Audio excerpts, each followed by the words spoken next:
Kishore Narayan zoom live ಮೂಲಕ ಸಂಪರ್ಕದಲ್ಲಿದ್ದಾರೆ. ನಮಸ್ತೆ ಕಿಶೋರ್ ನಾರಾಯಣ್ ಅವರೇ, ಒನ್ಸ್ ಅಗೇನ್ ಕಾರ್ಯಕ್ರಮಕ್ಕೆ ಸ್ವಾಗತ ತಮಗೆ. ನಮಸ್ಕಾರ ಸರ್.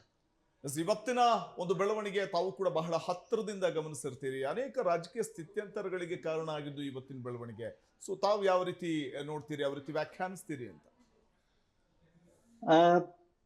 ಆಕ್ಷನ್ ನಡಿಬೇಕಾಗಿದ್ದು ಕಳೆದ ನವೆಂಬರ್ ತಿಂಗಳಲ್ಲಿ, ಅಂದ್ರೆ 2.5 ವರ್ಷ ಕಾಲಾವಧಿ ಮುಗಿದಾಗ.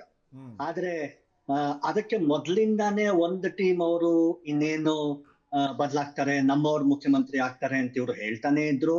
ಆ ಕಡೆಯವರು ಇಲ್ಲ, ಏನು ಬದಲಾಗೋದಿಲ್ಲ, ಏನು ಚೇಂಜ್ ಆಗೋದಿಲ್ಲ, ನಮ್ಮವರೇ 5 ವರ್ಷ ಕೂತಿರ್ತಾರೆ ಅಂತ ಹೇಳ್ತಾ ಇದ್ರು. ಹೀಗಾಗಿ ಒಂದ್ ರೀತಿಯ ಹಗ್ಗಜಗ್ಗಾಟ, ನೀ ಕೊಡೆ ನಾ ಬಿಡೆ ಅನ್ನೋ ಪರಿಸ್ಥಿತಿನೇ ಏರ್ಪಾಟಾಗಿತ್ತು. ಆದ್ರೆ ಇನ್ನೊಂದು ಇದೆಲ್ಲದಕ್ಕೂ ಮುಂಚೆ ಮೊದಲಿನ ಒಂದು ಪರಿಸ್ಥಿತಿಯನ್ನ ನಾವು ನೆನಪು ಮಾಡ್ಕೊಳ್ಬೇಕು. ಮುಖ್ಯಮಂತ್ರಿ ಆಗುವ ಕಾಲದಲ್ಲಿ, ಅಂದ್ರೆ ಮೇ ತಿಂಗಳು 2023ರಲ್ಲಿ ಸಿದ್ದರಾಮಯ್ಯ ಅವರು ಹೈಕಮಾಂಡ್ಗೆ ಏನ್ ಹೇಳಿದ್ರು ಅನ್ನೋದು ಇಂಪಾರ್ಟೆಂಟ್. ಅವ್ರು ಅವಾಗ ಹೇಳಿದ್ರು, ಏನೇ ಆದ್ರೂ 2.5 ವರ್ಷ ಮಾತ್ರ ನನ್ನ ಕಾಲಾವಧಿ ಅನ್ನೋದನ್ನ ಸಾರ್ವಜನಿಕವಾಗಿ ಹೇಳಬೇಡಿ. ಅದರಿಂದ ನನ್ನ ಕೆಳಗೆ ಕೆಲಸ ಮಾಡುವಂತಹ ಮಂತ್ರಿ ಮಂಡಲದವರಾಗ್ಲಿ ಅಥವಾ ನನ್ನ ಕೆಳಗೆ ಕೆಲಸ ಮಾಡುವಂತಹ ಸರ್ಕಾರಿ ಆಫೀಸರ್ಗಳಾಗ್ಲಿ, ಅವ್ರು ಯಾರು ನಾನು ಹೇಳಿದ ಮಾತು ಕೇಳೋದಿಲ್ಲ. ಹಾಗಾಗಿ ನನ್ನ ಒಂದು ಬ್ಯೂರೋಕ್ರಸಿ ಮೇಲೆ ಏನು ಹಿಡಿತ ಇರುತ್ತೆ, ಆ ಹಿಡಿತ ನನಗೆ ಸಾಧಿಸೋದಕ್ಕೆ ಆಗೋದಿಲ್ಲ.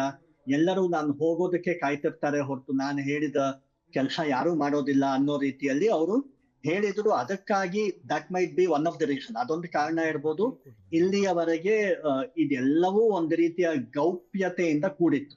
ಸೊ ಸಿದ್ದರಾಮಯ್ಯನವ್ರಿಗೆ ಅವ್ರಿಗೆ ಬೇಕಾದದ್ದೇ ನಡೀತು. ಅವರು ಇದ್ದಷ್ಟು ಕಾಲ ಎಲ್ಲಿಯವರೆಗೆ ಇರ್ತಾರೆ ಅನ್ನೋದು ಯಾರು ಬಹಿರಂಗವಾಗಿ ಚರ್ಚೆ ಮಾಡ್ಲಿಲ್ಲ. ಇನ್ನೊಂದು, ಅವರಿಗೆ ದೇವರಾಜ ಅರಸು ಅವರ ಏನು ಒಂದು ರೆಕಾರ್ಡ್ ಇತ್ತು, ಆ ರೆಕಾರ್ಡ್ ಅನ್ನ ದಾಟಿ ಮುಂದೆ ಹೋಗೋದಕ್ಕಾಯ್ತು. ಅವರೇ ಇವಾಗ ಲಾಂಗೆಸ್ಟ್ ಸರ್ವಿಂಗ್ ಚೀಫ್ ಮಿನಿಸ್ಟರ್ ನಮ್ಮ ರಾಜ್ಯದ ಮಟ್ಟಿಗೆ. ಹಾಗಾಗಿ ಅವರಿಗೆ ಕಾಂಗ್ರೆಸ್ ಪಕ್ಷ ಮತ್ತು ಹೈಕಮಾಂಡ್ ಅವರು ಕೇಳಿದ್ದನ್ನೆಲ್ಲ ಕೊಟ್ಟಂತ ಆಯ್ತು. ಅದು ಒಂದು ಗಮನಿಸಬೇಕಾದಂತ ಅಂಶ. ಹಾಗಾಗಿ ಈಗ ಕರೆದುಬಿಟ್ಟು ಈಗ ಹೇಳಿ, ನೋಡು ಈಗ ಸಮಯ ಬಂದಿದೆ, ಈಗ ನಾವು ಹೇಳ್ತೀವಿ ನೀನ್ ಕೆಳಗಿಳಿಬೇಕಾಗತ್ತೆ, ನಿನ್ನನ್ನ ಬೇರೆ ಕಡೆ ನಾವು ಅಕಾಮಡೇಟ್ ಮಾಡ್ತೀವಿ, ಈಗ ಡಿ.ಕೆ. ಶಿವಕುಮಾರ್ ಅವರಿಗೆ ಕೊಡ್ಬೇಕಾದಂತ ಅನಿವಾರ್ಯ ಪರಿಸ್ಥಿತಿ ನಮ್ಮ ಮುಂದೆ ಇದೆ ಅಂತ ಹೇಳಿದಾಗ, ಈಗಲೂ ಮತ್ತೆ ಯಾಕೋ ಸಿದ್ದರಾಮಯ್ಯನವರು ಓಕೆ ಎಲ್ಲರಿಗೂ ಬೇಜಾರಿರುತ್ತೆ, ಒಳ್ಳೆದ ಮನಸ್ಸಿನಿಂದ ಒಪ್ಕೊಂಡು ಕೊಡ್ತಾರೆ ಅನ್ನೋದೆಲ್ಲ ನಿಜವೇ, ಅದ್ ನಾನು ಒಪ್ಕೊಳ್ತೀನಿ, ಅದ್ರಲ್ಲೇನು ತಗಾದೇ ಇಲ್ಲ. ಆದ್ರೆ ಇವತ್ತೂ ಅವರ ಸ್ಟೇಟ್ಮೆಂಟ್ ಹೇಳಿದ್ದು ಸ್ವಲ್ಪ ಯಾಕೋ ಇದ್ರಾಗಿತ್ತು. ಹೈಕಮಾಂಡ್ ಹೇಳಿದ ಕೂಡಲೇ ನಾನು ಫಟ್ ಅಂತ ಕೊಟ್ಬಿಟ್ಟೆ, ನಾನೇನು ತಡ ಮಾಡ್ಲಿಲ್ಲ ಅಂತ ಹೇಳಿದ್ ಯಾಕೋ ಅಷ್ಟು ಸರಿ ಅಂತ ನನಗೆ ಅನ್ನಿಸ್ಲಿಲ್ಲ. ಹೌದು, ಅಂದ್ರೆ ಇವರು ಆದಷ್ಟು ತಳ್ಳೋಣ, ಆದಷ್ಟು ನೋಡೋಣ, ಸಾಧ್ಯವಾದಷ್ಟು ನಾನೇ ಇದ್ಬಿಡೋಣ ಅನ್ನೋ ರೀತಿಯಲ್ಲಿ ಅಂತ ಕಿಶೋರ್ ನಾರಾಯಣ್ ಅವರೇ. ಅಂದ್ರೆ ರಾಹುಲ್ ಗಾಂಧಿ ಅವರು ನನ್ನನ್ನೇ ಮುಂದುವರಿಸ್ತಾರೆ ಅನ್ನುವಂತ ಒಂದು ಓವರ್ ಕಾನ್ಫಿಡೆನ್ಸ್ ಸಿದ್ದರಾಮಯ್ಯನವ್ರಿಗಿತ್ತ ಅಂತ. ಯಾಕಂದ್ರೆ ಅವ್ರು ರಾಜೀನಾಮೆ ಕೊಡಿ ಅಂತ ಕೇಳಲ್ಲ. ಸೊ ಹಾಗಾಗಿ ಸುಮ್ಮನೆ ಹೇಳೋರು ಇಲ್ಲಿ ಮಾಧ್ಯಮಗಳ ಮುಂದೆ ಹೇಳುವಾಗ, ರಾಹುಲ್ ಗಾಂಧಿ ಹೇಳಿದ್ರೆ ಕೊಡ್ತೀನಿ, ಹೈಕಮಾಂಡ್ ಹೇಳಿದ್ರೆ ಸಿಎಂ ಸ್ಥಾನದಿಂದ ಕೆಳಗಿಳಿತೀನಿ ಅಂತ ಹೇಳಿದ್ರು ಕೂಡ ತುಂಬಾ ಒಂದು ಓವರ್ ಕಾನ್ಫಿಡೆನ್ಸ್ ಇತ್ತು. ಅಷ್ಟು ಸುಲಭ ನನ್ನನ್ನು ಕೆಳಗಿಳಿಸೋದಿಲ್ಲ ಅನ್ನುವಂತ ಒಂದು ನಿರ್ಧಾರದಲ್ಲೇ ಅಥವಾ ಅಂತ ಮನಸ್ಥಿತಿಯಲ್ಲೇ ಇದ್ರು ಅಂತ ಅನ್ಸುತ್ತೆ ಸಿದ್ದರಾಮಯ್ಯನವರು. ಆದ್ರೆ ಅದಕ್ಕೊಂದು ಕಾರಣನೂ ಇದೆ, ಅದಕ್ಕೆ ಒಂದು ಭದ್ರವಾದ ಬುನಾದಿ ಇತ್ತು, ಅವರ ಅಹಿಂದ ವೋಟ್ ಬ್ಯಾಂಕ್. ಹಾಗಾಗಿ ಅವರಿಗೆ ಈ ರೀತಿಯ ಒಂದು ಸ್ಟೇಟ್ಮೆಂಟ್ ಕೊಡೋದಕ್ಕೆ ಅನುಕೂಲ ಆಗ್ತಿತ್ತು. ಒಂದು ರೀತಿಯಲ್ಲಿ ನೀವ್ ಹೇಳುವಂತೆ ಆ ಓವರ್ ಕಾನ್ಫಿಡೆನ್ಸ್ ನ ಪ್ರದರ್ಶನ ನಮ್ಗೆಲ್ಲರಿಗೂ ಕಾಣಸಿಗ್ತಾ ಇತ್ತು.